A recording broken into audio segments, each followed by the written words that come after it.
इसी क्रम में अष्टमी तिथि का श्राद्ध भी अत्यंत फलदायी और आवश्यक माना गया है।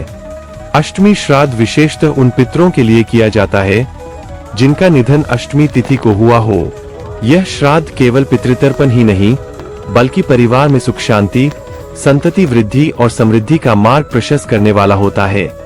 अष्टमी श्राद्ध 2025 की तिथि और महत्व जानिए। ज्योतिषाचार्यों के अनुसार पंचांग गणना के अनुसार 2025 में अष्टमी श्राद्ध 14 सितंबर रविवार को पड़ेगा। इस दिन पितरों का स्मरण, तर्पण और पिंडदान करने से पूर्वज प्रसन्न होते हैं और साधक को आशीर्वाद प्रदान करते हैं।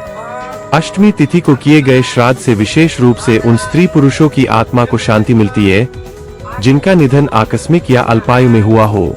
मान्यता है कि इस दिन किया गया श्राद्ध सर्वपितरी अमावस्या के समान फल देने वाला होता है। जल और तिल से पितृ तर्पण करें। जल में काले तिल डालकर पितृभ्य स्वधा मंत्र का उच्चारण करें।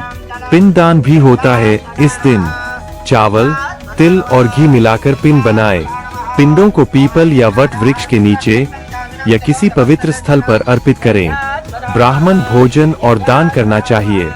ब्राह्मणों को आदर पूर्वक भोजन कराएं, वस्त्र, दक्षिणा और फल प्रदान करें। गाय, कौए, कुत्ते और चींटियों को भोजन कराना भी अति शुभ माना जाता है। अष्टमी श्राद्ध विधान जानिए। श्राद्ध का आधार श्रद्धा है। आत्म कर्मकांड के साथ साथ मन में पितरों के प्रति सम्मान और आभार का भाव होना चाहिए। घर में सात्विकता बनाए रखें। मांसमदिरा का सेवन वर्जित है।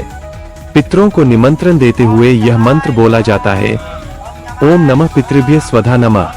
श्राद्ध कर्म में परिवार का ज्येष्ठ पुरुष अथवा घर का पुत्र प्रधान होता है।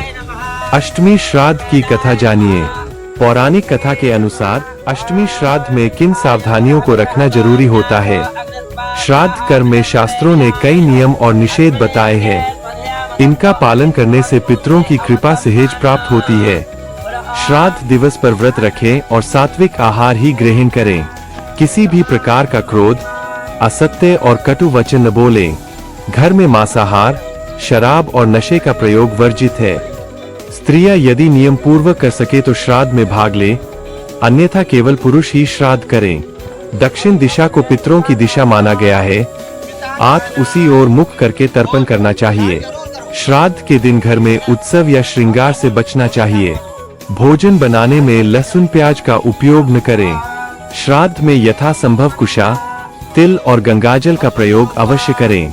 अष्टमी श्राद्ध का आध्यात्मिक महत्व जानिए। श्राद्ध केवल कर्मकांड नहीं